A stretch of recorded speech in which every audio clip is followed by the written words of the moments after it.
It's the Fellowship of the Geek Show, a weekly podcast about comics, the comic book industry, and other geek pop culture. Music courtesy of Manny the Martyr. And now, on with the show!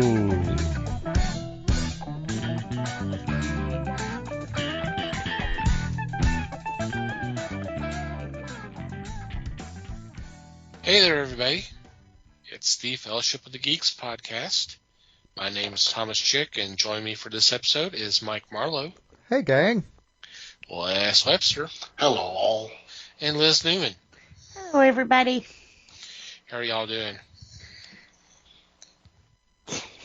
Cold. Is that a trick question? It's always a trick question. Rested? Wait, rested or rusted? Rested. Yes. Yes. First off, Happy New Year to everybody. Yay. Yay. So I hope Try this again. Hope Maybe y'all we'll get are it right this time. Right?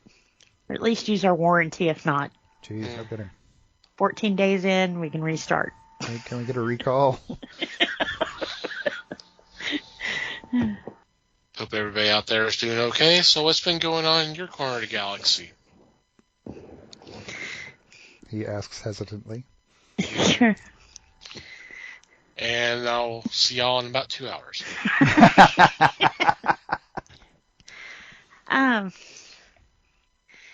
Yeah, I've had a lot happen. I'm so glad the holidays are over. Holidays just kind of sucked this year. But yeah, I've had a little downtime, so I did get to watch some stuff that I actually haven't babbled endlessly before show. Sorry, guys. Wait, you watched more than all of that? Holy cow. I did. Actually, the other day I was flipping around and I ran across a show that I can't believe I haven't seen it before, but it's by James Cameron, I believe, and it's called Elita, the Battle Angel. Ah, yeah. That was a bit controversial. Was it? A little. I liked it. You could definitely tell he's the creator of Avatar because the girls' eyes for sure. They had the same big doe eyes. But I don't know. It was kind of one of those movies that you're like, oh, this is going to end and it's going to be like a happy ending. And no, it's not. It's not at all. You know, Didn't that come out of manga? There aren't necessarily any happy endings in manga. Yeah. True. The Japanese have a different storytelling style than we do. So I mean, this movie takes you like right there. You can see the happy ending and you're like, yes, just roll the credits, and they're like, wrong. Let me tear your heart out a second. And it was kind of sad because I didn't get the very beginning of this, but I watched probably about 2/3 of the whole movie. From what I understand, where she started and where she ended is where she never wanted to be. She never wanted to be that kind of person or robot. So it was kind of sad the way that it did end because she wound up doing what she didn't want to do, So I liked it. A lot of familiar faces in it, of course. And then I think it was it Hallmark Channel? oh boy. Yeah. Please don't say they got hold of this.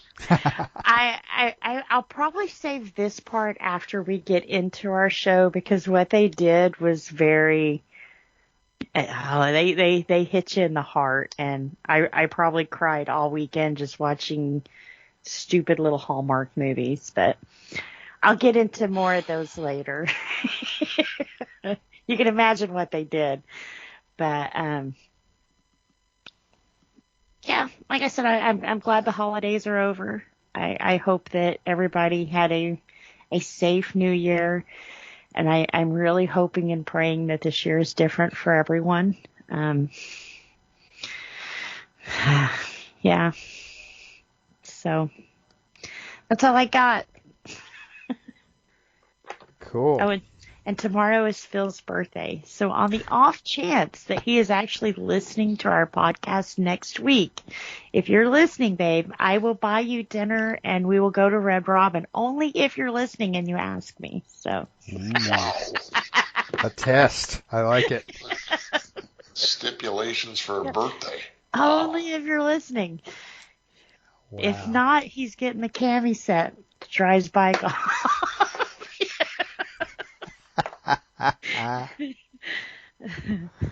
Oh, man. I'll let you know next week which it was.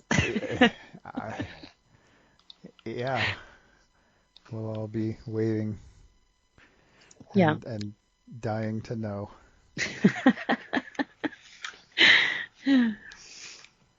Okay, well. So, yeah, I mean, we took a week off. It was the holidays. And I accomplished almost nothing, but that's okay. I'm getting really good at goofing off. But so the thing that I watched, and actually it took a while. We've been sort of watching it for a while for a couple of reasons. One, I was watching it with the missus, and two, it's friggin' long. Netflix has a documentary called Sinatra, All or Nothing at All. And this was made in 2015. And it's 4 hours long. So it's detailed, to say the least. I mean, dude had a long and successful career, and I mean, lots of ups and downs, lots of personality issues, lots of social issues. But he was nothing if not interesting. So the documentary is really nicely done.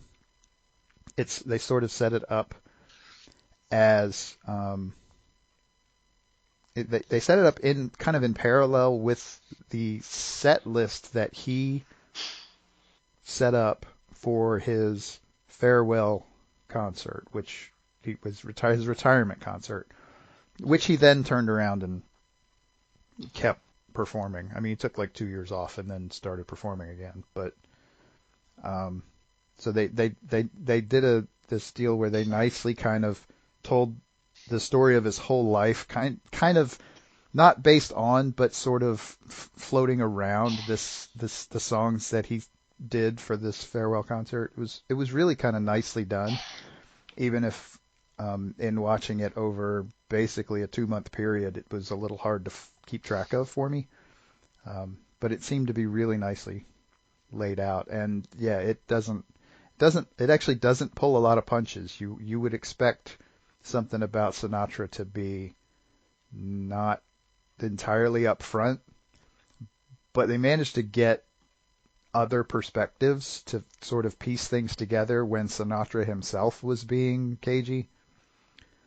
So it's really interesting, and like I said, I mean, there's say what you will about Sinatra. He was definitely a guy with a lot of personality, and he was very kind of a forceful person. You very seldom didn't know where you stood with him. He was not subtle, and it made for a really interesting story. His life. So it's definitely worth checking out. Although definitely be prepared to take potty breaks because it's not short. Right. They actually have it broken up into 2-hour chunks, but yeah, it's pretty cool. Sounds cool. That does. You talking about that reminded me of a clip I had seen coincidentally over our downtime.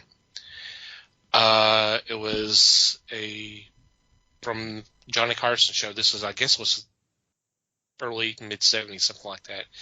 And Don Rickles and Frank Sinatra was on there. You know what I'm about to talk about. I think I've seen that one too. Yeah. Okay. Recently. where Don's telling the story of being at a restaurant.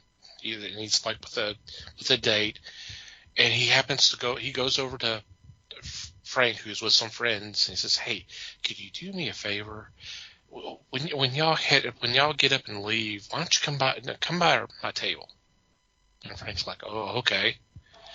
So Don goes back to his table, and everything's going on, and then eventually Frank kind of walks by and says, "Hey, Don, how are you doing?" And Don goes, "Hey, could you see I'm eating here?"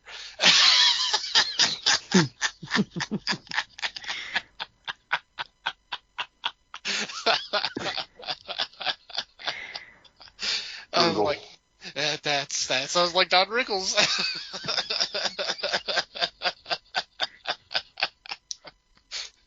Was that the clip you were? Oh yeah, that's the one.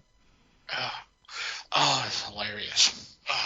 Yep, one of the local digital channels, one of the higher up ones, shows reruns of Carson pretty consistently, and it's like right at a time when I'll be flipping around on TV, and I'll flip past it and be like, oh, and then stop there for like 45 minutes just because you get hooked into what's going on. Because so I've gotten to see quite a bit. Not like every single episode of The Tonight Show starring Johnny Carson, but quite a bit of it, like over the course of the whole thing. I think they're cherry picking episodes because you'll see the same one every so often. It'll be a few months, and you'll see the same one again, and you're like, there's got to be more episodes than that. So I think they're only playing certain ones in a loop. But yeah, it's fun. There's some interesting stuff. Yeah, the state may only allow a certain portion of the library to be available. Who knows? Probably. Yeah, I wouldn't mind going back and watching some of those. Be cool to see some of those people again. Of course, Johnny was just... Even when Johnny was not on, he was funny. Yeah, because he was able to recognize when he was not on. Yeah. And kind of play to it. Yep. Ham it up a little bit at that point. Yeah. Mm-hmm. Yep. Exactly. So cool. He set the bar pretty high. Yep. All right. Anything else? No. I'm pretty boring otherwise. Okay, Les?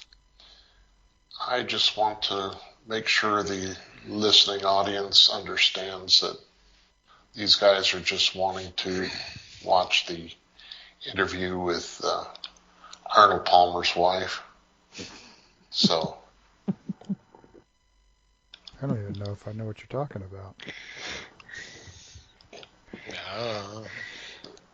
Wow. Bail.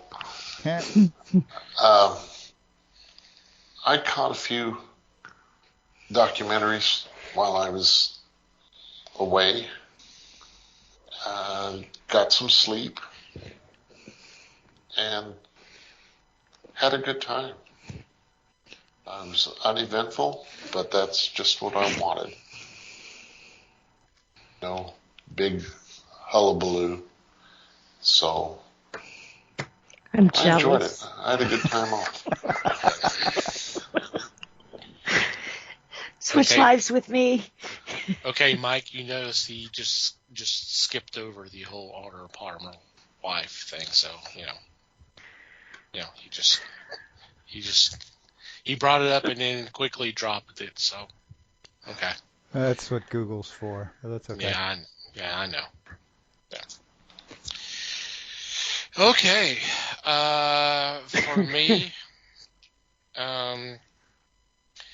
I've actually kind of been doing some, I guess, cross-binging. I've been actually watching 2 different series. I'll watch a few episodes of one and then kind of switch over.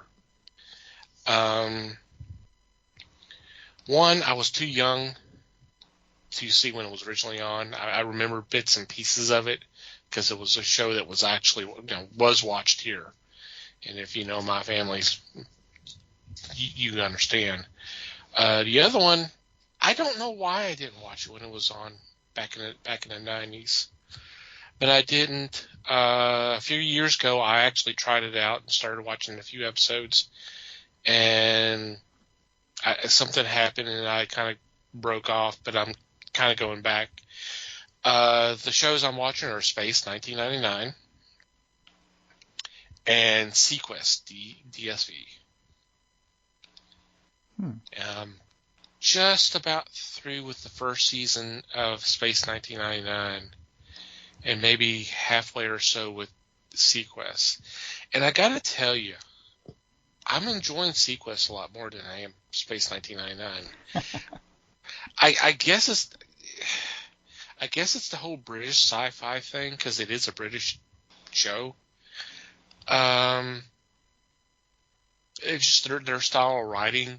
There's times I really have problems with it, and there's episodes that can just go. It almost stagnates. It seems like there's, it doesn't have to have a lot of action, but there needs to be something kind of moving, and it just, I don't know. I may have to, after I finish this, at some point down the road, I may need to go back and watch them again and see if I can reevaluate it. But I'm having some trouble with it. Sequest I'm loving. It's great, and honestly, the concept for both shows are interesting. I love the premise for both shows because definitely different. But we were talking beforehand regarding details of a particular show or a movie or something like that. I'm having that problem with Space 1999 because I'm like, how many of these ships does this base have? Because they're over in another part of the galaxy, and they've lost one like every 2 or 3 episodes. It's like, so how many can they have? And you don't have the resources to build new ones. This is what's going through my mind when I'm watching one of these blow up, and I'm like, what, or crash? It's like, don't get too hung up on that, because if Law and Order was a documentary, New York City would be just a completely barren wasteland, because everybody in the city would have been murdered by now. So I think it's one of those don't get too hung up on it things. Well, it's one of those you're not supposed to think about that type of stuff. You're supposed to just go ahead and get involved with the story. And I get that, but that's y'all know me. It's about the drama, not the body count. Right. Yeah, and I mean, I wasn't aware that Space 1999 was British. One of the thing with successfully watching British TV is that you have to understand that pacing works differently for them. Oh God, yeah. It's just not the same. I mean, most of the drama stuff you get in the US is kind of, I mean, whether it's successful at it or not, it's at least trying to be suspenseful. That's not as important in the UK, is my understanding. From some of the shows I've seen, it's just not, suspense is not the thing. I mean, drama has more to do with personalities usually than, nowadays. I mean, I mentioned Law and Order.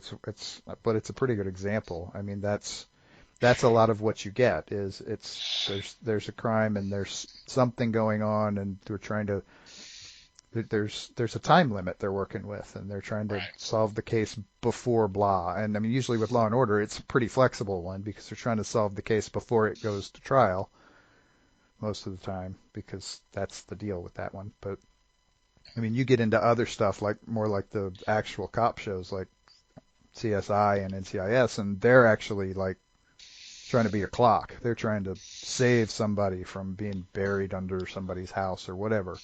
It's a lot more intense that way, and they don't.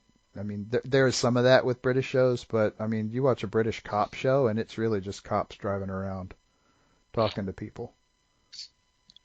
I mean, I mean, Columbo is actually probably a little closer to British cop shows than what you get today. And even Columbo has probably more suspenseful moments, but you know. Yeah, right.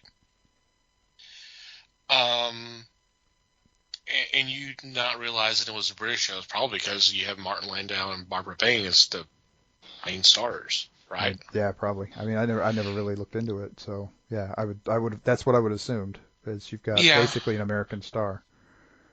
Well, Lead. they were cast so they can appeal to the American audience. That was part of the deal. So, I mean, I'm not saying it's a bad show. It's been pretty good. It's just a different pace. I mean, even the old Doctor Who's, I don't really have that kind of problem with. So I'm not sure what the deal is. But Sequest I've been enjoying the heck out of. I'm glad that I went back to that. Yeah, see, I remember Sequest when it came on, and I remember liking it then. I had never really gone back to it, but what did it last? 2 or 3 seasons? It wasn't very long. It was 3 seasons, and the third season. From what I've read up on it, there was a lot of changes between season 1 and 2. They kind of went away from what they were doing in the first season and do a little bit more of the Monster of the Week type thing, which I'm dreading, but we'll see how it goes. Plus the fact that they changed almost half the cast. And then the third season, I mean, Roy Scheider's out. Yeah. And he's replaced by Michael Ironside, and apparently they went toward another direction. And it lasted nowhere near. I mean, the first 2 seasons are about like 26 episodes, and then the third one's like 13. Canceled mid-season, huh? Yep. It sucks, because I seem to remember liking Michael Ironside in there. Yeah. I mean, he wasn't Scheider, obviously. He was a totally different character, but right. I remember liking him, which is weird because, I mean, I don't remember a lot of cases where you see Michael Ironside in something where you can like him. Yeah, because he played a lot of bad guys. And so it was kind of cool. I remember I think that's probably why it sticks in my head, is because I'm like, wow, I really like this guy. Yeah. But it's Michael Ironside. Yeah. But yeah. Yeah, I definitely recommend checking back on Sequest. And that's on Peacock for free. And Space 1999 is on Tubi. Both seasons. So cool. All three seasons of Sequest is on Peacock. Both seasons of Space 1999 is on Tubi. So they are available for free. And they're definitely worth checking out. Cool. Yeah. Les, did you watch either shows? I watched both. I think I had a problem with the child actor on Sequest. I guess I was just a little tired of watching people whine on television. As a teenager, that's what you get, really. I have one at home. He does the same thing, you know. Well, I understand what you're saying, but it wasn't Wesley bad. I'll say that much. Yeah, the deal. I think the difference was they actually listened to the kid on Sequest. Yeah. Occasionally, so you know, it's all good. If only they had given him anything interesting to say, that probably would have improved things. But anyway. That would have improved things by leaps and bounds. What was your thoughts about Space 1999? I had a difficulty like you did. It moves so damn slow. Yep. That I thought, my God, are they showing this in slow motion, or am I missing something, or what? So I wasn't totally impressed, but I can understand what they were doing too, because it was big in television. Yeah. So, hell, an episode with Brian Blessed as a guest star, and it didn't help. Wow. That's saying something. Yeah. And we're all big Brian Blessed fans here, so yeah, it didn't help that episode at all. But, you can only do so much with the script, Mm-hmm. today I was watching Wanted Dead or Alive with Steve McQueen. Mm-hmm. It was their first episode. And the guest stars were Michael Landon and Nick Adams. They were the villains. Ooh. And I went, well, this is obviously before the Rebel and Bonanza. Yeah. Just fun to see that stuff. Mm-hmm. Oh, That yeah. is cool. Yep. Well, I mean, the second episode of Space 1999 had Ian McShane.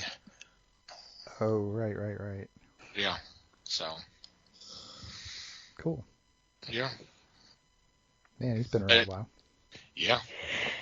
So you're right, Les. It's always kind of fun to watch an episode and you see someone that's prior to a role that made them more visible or popular, that kind of thing. That's always kind of cool to see. Yeah.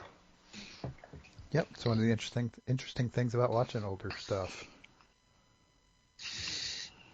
Honestly. That overnight success has actually been working at it for several years. For years, right. Yeah, going back and seeing some of their earlier work, some of the stuff that got them noticed so that they could have the opportunity to do the cool stuff. Yeah. It's neat. All right. Before we get into this week's discussion, don't think we mentioned it yet, but we do have a Discord that you're more than welcome to come join. We post news items, videos, memes. We'll usually have some kind of activity going on every month. We'll have some kind of group activity, like we did something for New Year's Eve and that kind of thing. So Discord is free to sign up. The app is free. If you go to our website, www.thefellowshipofthegeeks.net, right there on the homepage, there is an invite. So you just click on that image and you're in. And we would love to have you. It's been fun. Yeah. We do all kinds of crazy stuff over there. Mm-hmm. We do. Yeah, especially some of the stuff that y'all can't see. Like cool little stories. Mm-hmm. We really have fun when someone's late to recording, so we start posting little gifts going, okay, we're waiting. Anytime now. And sometime today, please. Thank you. Have you ever did that though? You're like, okay, I'm just gonna sit down for just 1 second. Just 1 second. And you wake up and you're like, shit, it's 8 o'clock in the morning.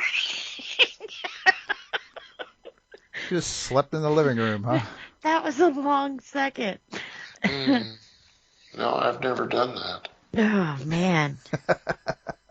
That's tired.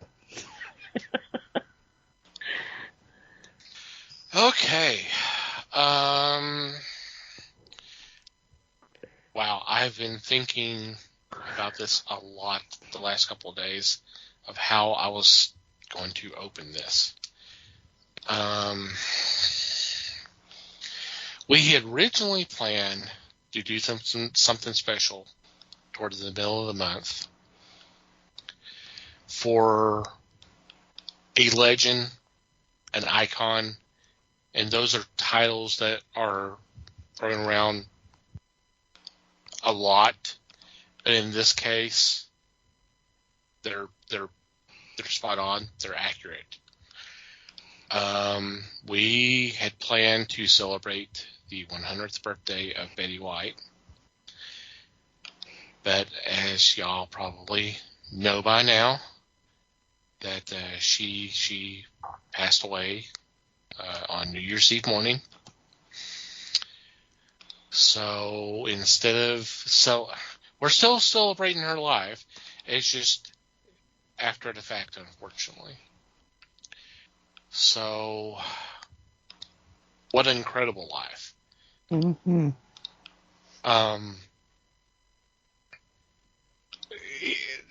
8 decades in the entertainment industry, primarily TV, because I think her first TV appearance was in 1939.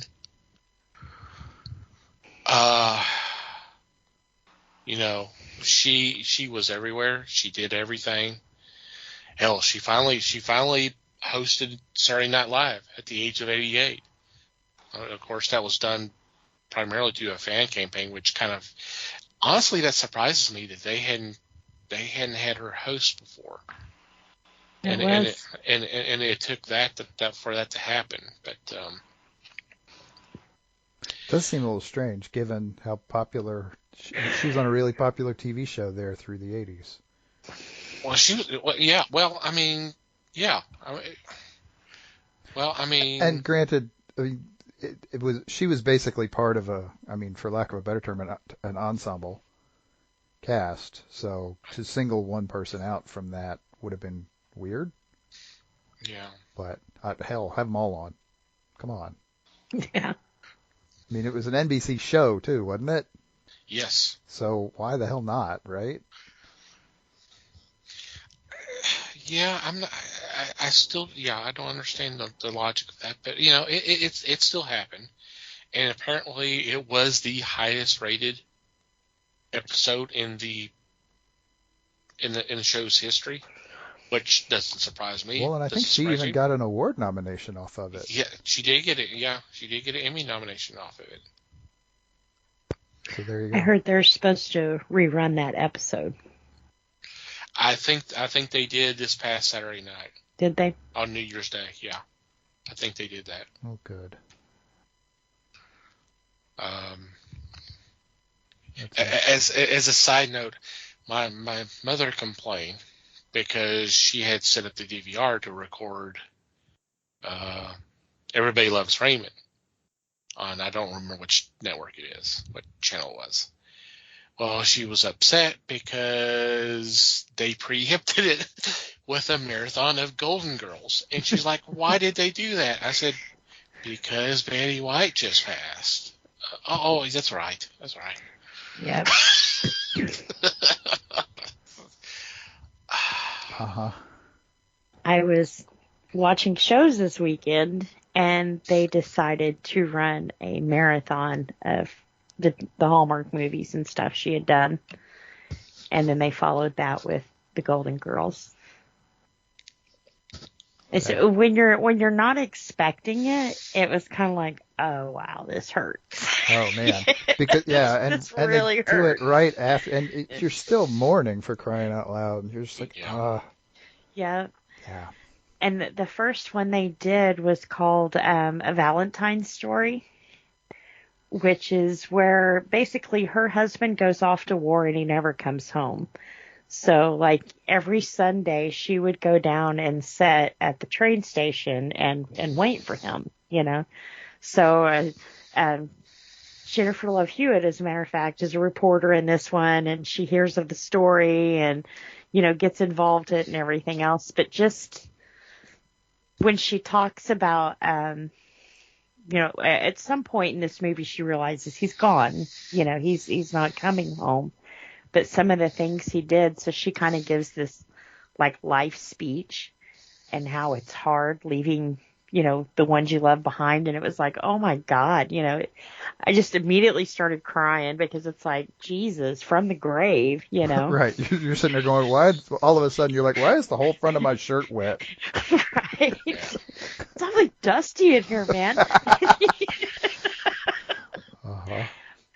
But, and honestly, it wasn't just things like Hallmark that was paying her, her honors, you had stations like Nickelodeon, who was playing her Wild Thornberry episodes, who was playing her Teacher's Pet episodes.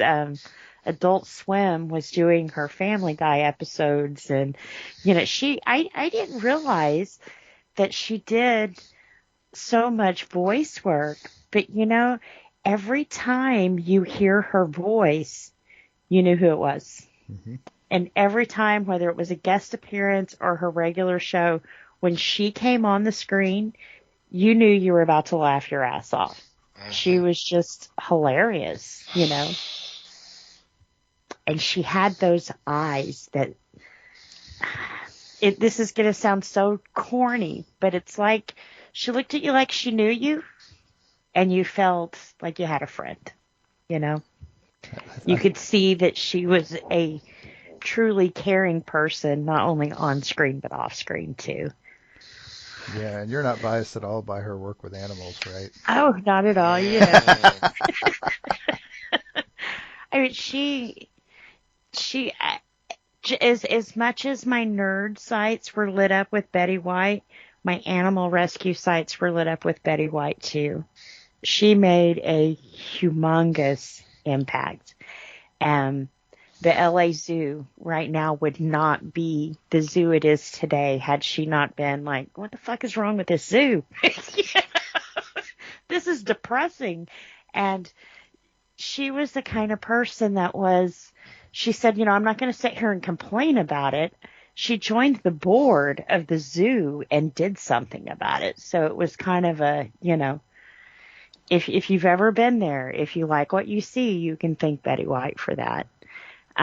Any local rescue around her, of course, she supported them all. All of her animals were rescues. And she had a trio. She had large, medium, and small at all times. At all times. As much as she helped the animal world, she always had a place in her heart for dogs. And I think that's where I really related with her, but not only in the sense of dogs. When people asked her about her animal work, she would tell you about it, but she didn't like telling you about it because she was like, people should be doing and not talking about it, kind of like the Bible says, don't let your left hand know what your right hand's doing. She didn't do that things for a pat on the back. She did it because it needed to be done. So they started calling her an animal activist. And she was like, oh, wait, wait, pull back. I'm not an animal activist, because she wasn't into the politics of it. She was like, I'm not into animal rights. Not saying that she didn't believe in animal rights. She was just saying, I'm not going to go and lobby Congress for animal rights, because instead of doing that, I can be here helping the animals who are a product of not having those animal rights and being abused and hurt. I can help them now. This is what I can do now. And that's what she did. She's a very, very giving person. She once stated she was the happiest woman to be alive because half her life was animals and the other half was Hollywood. She's like, I've got the best of both worlds, And I've always said, if you want to truly be happy, own a dog. She had that down pat. So yes, like I said, I loved her TV work, but I loved her passion that she had for animals, and I admire the work that she does. I know that a lot of people were flooding the LA Zoo with donations because that was her main, that was where her heart was. That was her home zoo. But I would ask people, if you want to do something like that, do what Betty would have really wanted you to do and send that money to your local shelter. Help your animals at home and around you. That's where her heart was, and that's what she did. So you don't have to send it to LA. You can keep it wherever you are in your local shelter. Well, I was just about to mention that. There is a Betty White challenge that on her birthday, January 17th, send $5 to your local shelter or a rescue. Yep. In her name. And if you want your penny to go really far, give it to a rescue. They know how to make pennies silver because they squeeze them so Right. tight. They have to because they don't have that many pennies. Yeah. So they do the best. They do what they can. Yeah. With what they have. I know I have several animal rescues that I give to, and I, of course, for the last 3 years, I've always given in Zeus's name, and for this month, that's what I'm doing with those rescues. I'm giving in her name. Like I said, it's local, and that's the point she wanted to get across to everybody. A tiny stone creates a big wave, Just the smallest amount can mean so much to so many animals. Yep. And she was an entertainer. She was a good entertainer. She was an entertainer for a long time. A long time. And she was not just an entertainer. She was essentially she was a producer and an executive as well. I mean, she basically, I mean, her first radio show, she acted as producer as well as co-host. Or one of her first ones anyway, maybe not the very first, but it didn't take them long to realize the talent and give her own show. And this is in the late 40s, early 50s. Mm-hmm. And not to bring it back around to animals, but didn't she also do an animal show? Did she? She might have. I saw a picture, and it was where she was with, it looked like a Great Dane, which I think was her personal dog. And they said something about Betty's Animals. It was a TV show or something. I'm thinking it was probably 60s, 70s. She's done so many shows, it's hard to keep track. I mean, we kind of only had so long to research this, Yeah.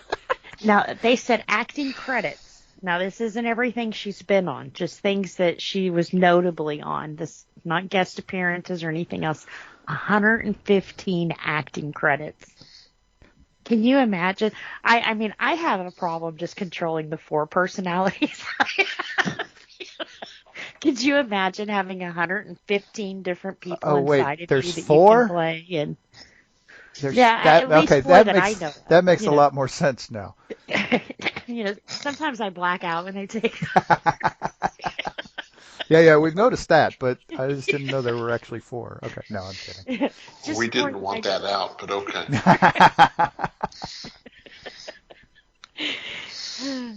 Well, you talk about her producing and all that. She had her own talk variety show in the mid 50s, and she drew a lot of criticism because she brought in Arthur Duncan, who is a African American performer, and she got a lot of flack about it. And she says, "Well, you know what? Get over it," and actually gave him more airtime. Mm-hmm. That's a story that I think it was the King Foundation tweeted out after she died. So that went out across Twitter as well. I remember seeing that. I mean, today that doesn't sound like a lot, but you have to think of the time that was done, and that's pretty amazing. This is the early 50s. Yeah. When we still had separate bathrooms and things, Oh, yeah. And we're going to still have them for 15, 20 years.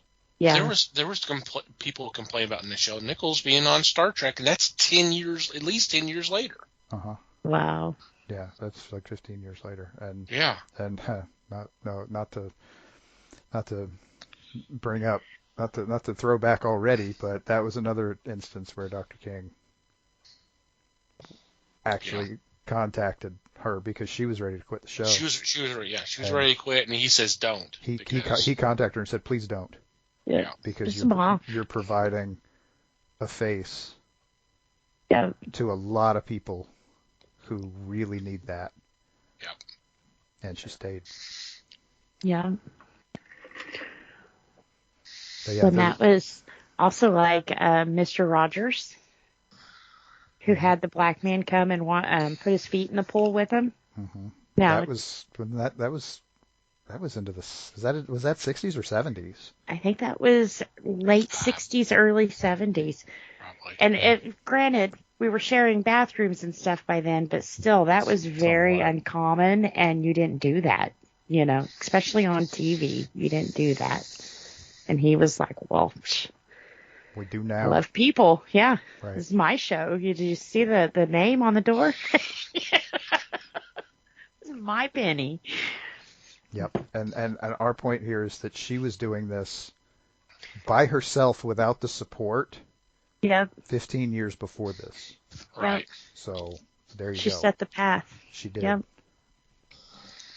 And I don't remember a lot of quotes or anything else, but anytime it came to controversy or anything, it came down to Betty didn't care.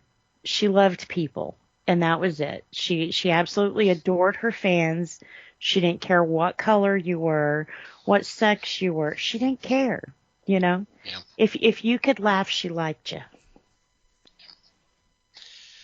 I remember reading one tweet. I wish I wrote down the name. He was a writer for, I think, a couple of seasons of the Golden Girls, and he came across her several years later while she was doing a guest appearance on The Simpsons.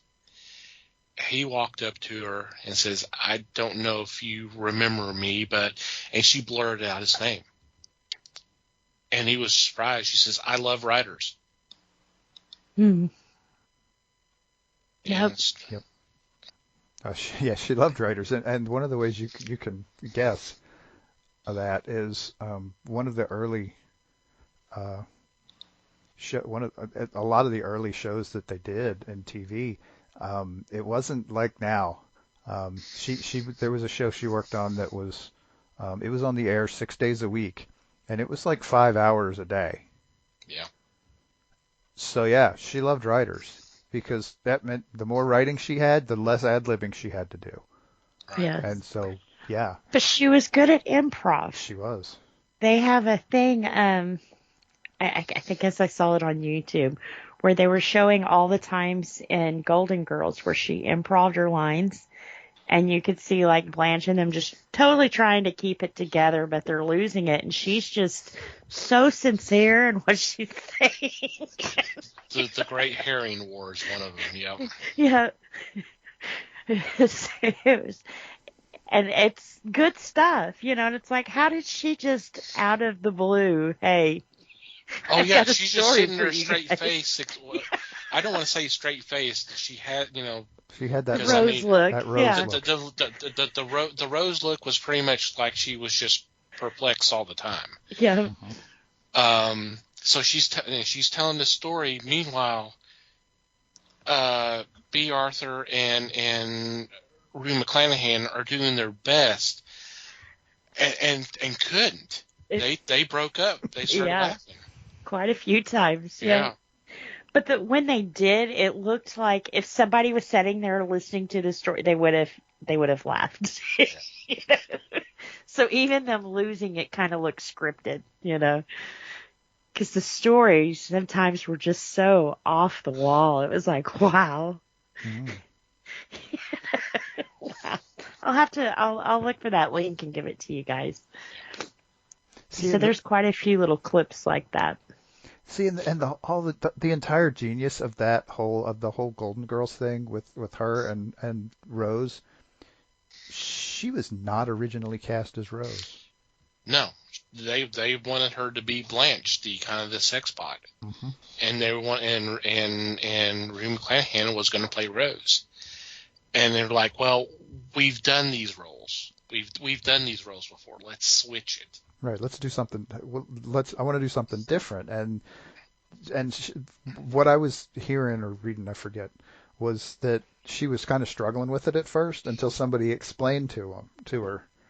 So, I mean, just said, okay, look, she's just the perennial innocent, and she just not dumb, just kind of not getting it. Yeah, And she kinda thought about it. naive. She thought about it, and she was like, "Okay, I got it." And movie or TV magic was born at that Wow. point. Part of me thinks it would not have worked if it had gone the other way.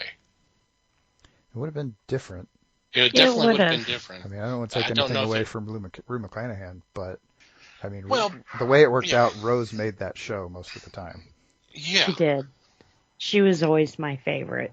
I mean, The one I guess I identified with more.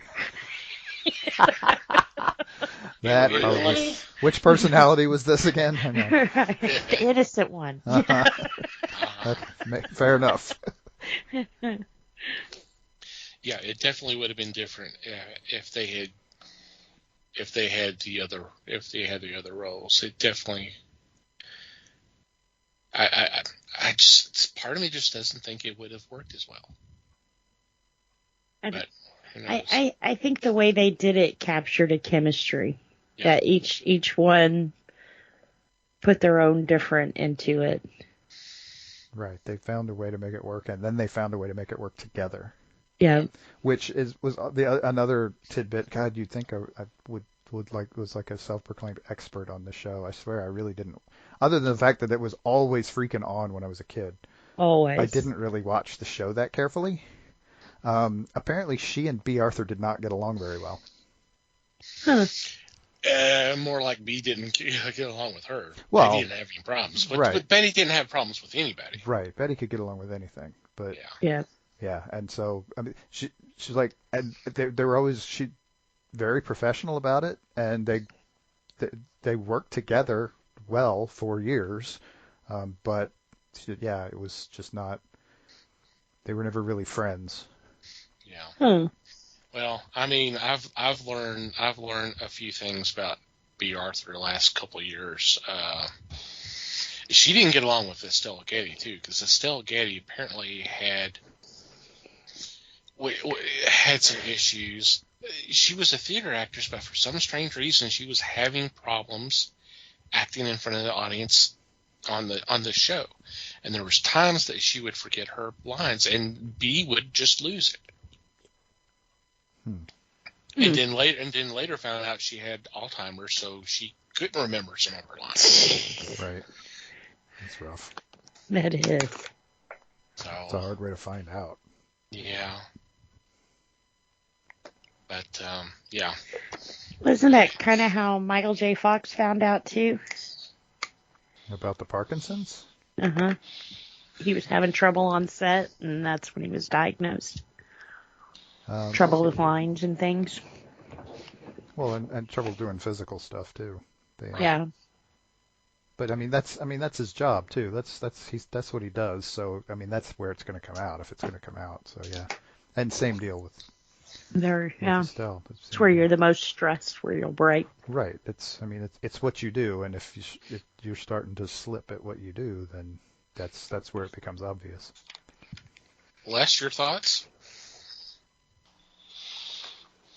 Let's see. I was not really fond of the Golden Girls, but I was a big fan of Hot in Cleveland. To me, that's where she sparkled. She was not an innocent character in that one. She was full bore nasty. And when I say that, I'm talking about the fact that she would have put B. Arthur to shame. She was just that freaking funny. And I watched a documentary the other day about Betty White, and it was on, I'm going to say, Amazon Prime. And it's various interviews with her, with co-stars and the like, and they started showing film clips from Hot in Cleveland, and they still were just so funny. And there's one that had everybody cracking up. Betty White could not get her line out because she was cracking up constantly. They were discussing it with Valerie Bertinelli, and she couldn't really talk about it without starting to laugh too. Betty White, I know it's been said, but I really believe that she was a treasure and will be one that will be remembered forever. Right after I watched this documentary, I flipped over to Disney Channel, try to lighten the mood. And I found a short on Disney about Forky from the Toy Story movies. Mm-hmm. And she voiced one of the characters. And that was her last performance. So Yeah. that got me teary-eyed again. But it was fun to know that she made an impact not on us, but on a lot of children too, because they were learning about love with Forky. Yeah. So I'm a very big fan. Not the same thing that everyone else is. Because I enjoyed her when she was on Password with Alan Ledden, the man that would become her husband. And just seeing them banter back and forth was a delight. Because there's a man that I miss even now. Yeah. Yeah. He brought something to the table, and it was good stuff. So I could go on and on. I enjoyed it. The documentary, and I recommend it to any and all. It's that good. And when you got Ryan Reynolds talking about her, Mm-hmm. you know something's going on. Yeah. They had a sweet relationship. Yeah. Yeah, is that the one that's subtitled First Lady of Television? Yes. Because I remember watching that a few months back also. Yeah, and it is a really good one. My favorite part she played was in Boston Legal, where I forget the little guy's name now, but she killed him because he killed his mom or something.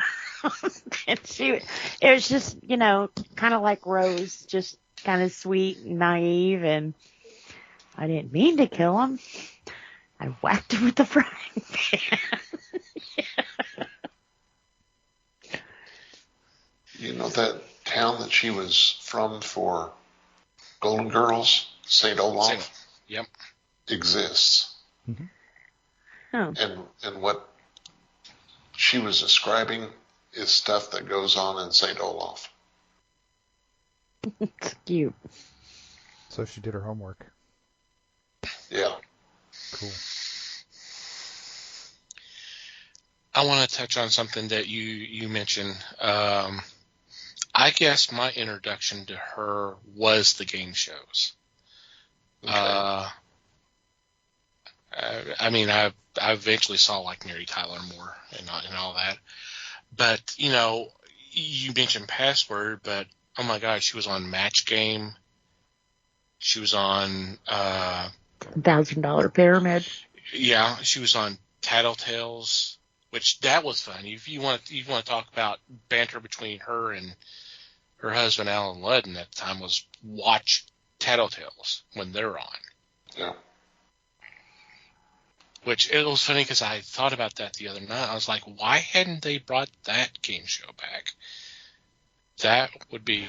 I mean, the way we're so this country is so wanting to know what's going on with celebrities' lives. Something like that would be very popular again. But Match Game, God, she was in there just like the rest of them. She was really good at that game, and she could quip and hold her own against, Richard Dawson and Charles Nelson Riley and some of those. It was always a treat when she was on. Yes, sir. Yeah, there's another channel that you expect to see a marathon for. Is the what's the game show channel called? Buzzer. Yeah, well, they always do like some kind of marathon of White Christmas. It's all the episodes where she guest stars on all the different game shows. There you go. Yeah, because I remember seeing a commercial for that a few weeks ago. Mm-hmm. Yeah, I think they've been doing it for like 7 years. I was like, only 7 years? That took you. I mean, granted, I don't know how long Buzzer's been around, but I was like, that seems like kind of a no-brainer if you think about it. Mm. But, what do I know? If I recall, and Mike, you can back me up or shoot me down for this. That's a lot of power you're putting in my hands here. Not really, because I'll knock you over if you disrupt me. Probably. I have the power. Power of Grayskull. In that documentary, they had Betty covering her treatment of animals. Mm-hmm. And they had that film clip of her at the zoo visiting the gorilla. To me was just fascinating. Mm-hmm. Because they told the gorilla that his best friend is coming, and he knew exactly who that was. Yep.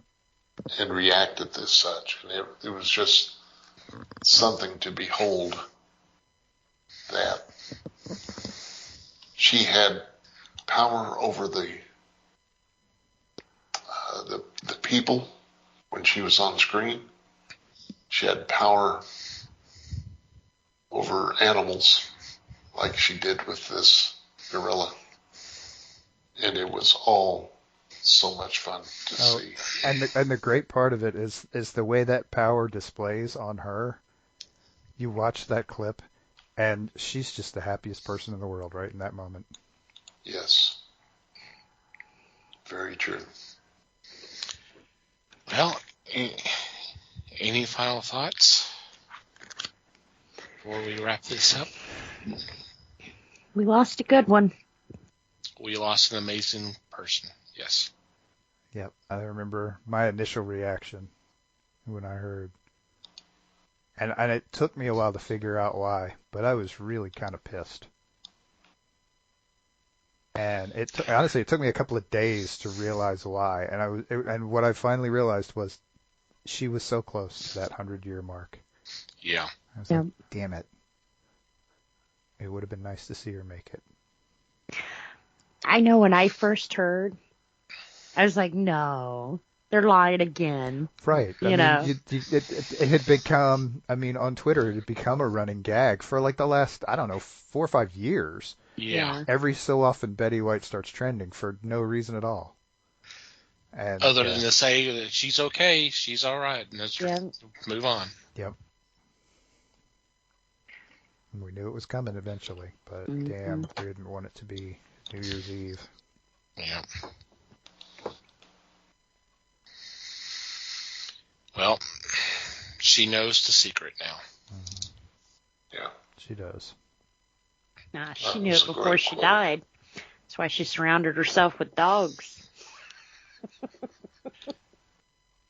What I mentioned, what I'm referring to is when she was younger, her mom talked to her about death, and it was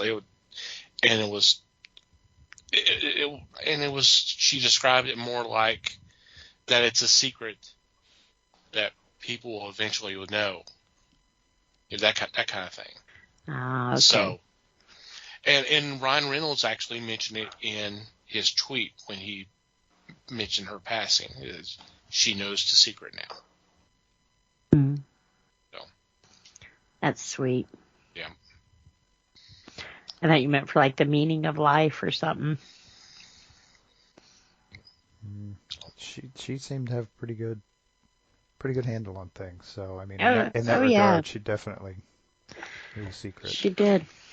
Yeah. We will miss you, and we love you. Yep. On that note, we're going to take a quick break and be right back.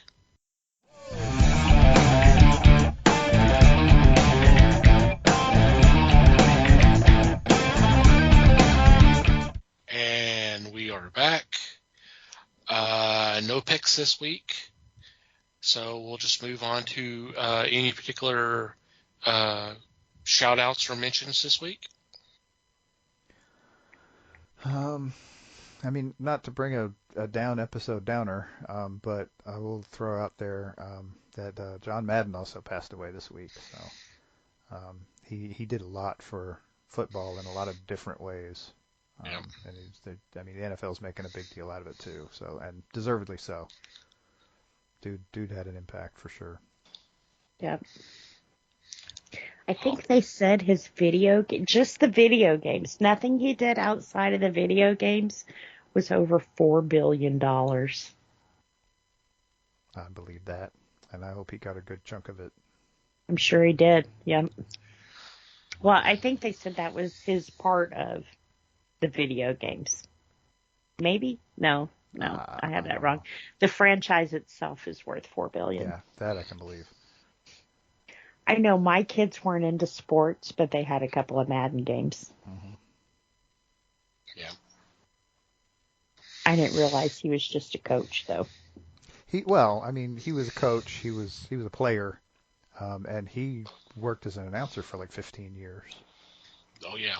Yeah. I mean, that's honestly, to say that a Super Bowl winning coach is probably better known for being an announcer is interesting and debatable, but I mean, it's possible. Mm. It's what a lot of people know him by. Is from him. Monday Night Football. Yep. See, I'm not into sports at all, but I knew who he was. That's okay. We forgive you for that too. Right. And maybe the fifth personality. She likes sports. Football. What's a sports ball? I don't know. Go team. Mm-hmm. Go fill in the blank. All right. Any others? Any other special shout-outs or mentions this week? The passing of Dan Reeve. Yeah. Yep. Another football guy, Liz. Yes. Okay. I was thinking. He actually played for the Cowboys. Mm-hmm. Huh. And then went on to become a coach. Coach for Denver Broncos and then the Falcons, if I'm not mistaken. Yeah. Yep. I can't remember him being the coach of the Falcons, but definitely remember him with the Broncos, with Elway and all that. Yeah, kind of their heyday. Yep.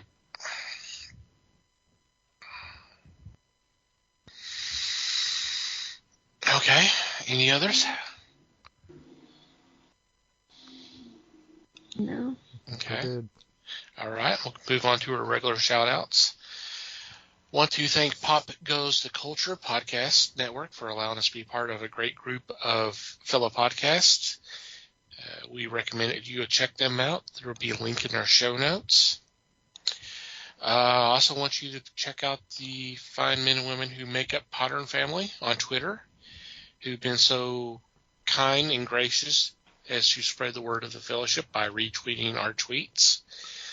And for you to check them out, the best way to do that is to search hashtag Potter and Family, all one word. Just scroll through, and whatever catches your attention, please click on that link and download that episode. And hope you have a good time listening to their show.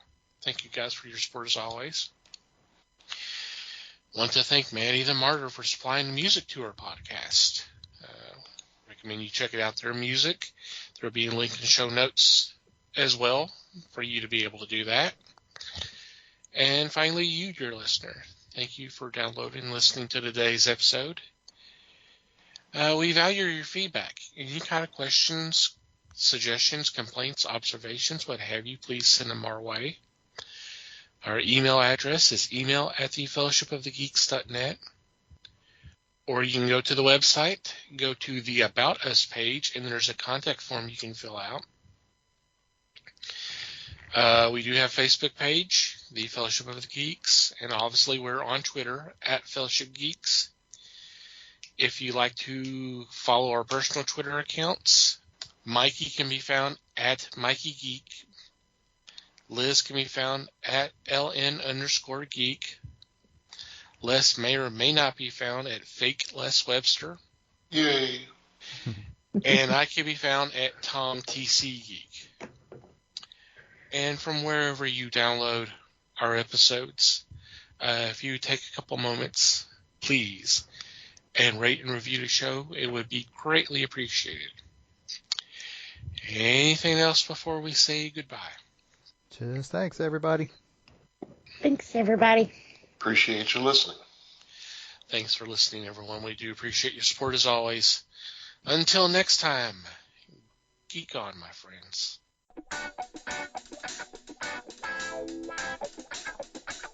We thank you for listening to the show. Comments, suggestions, and questions can be sent to email@thefellowshipofthegeeks.net. You can follow us on Facebook @The Fellowship of the Geeks and on Twitter @Fellowship Geeks. Until next time,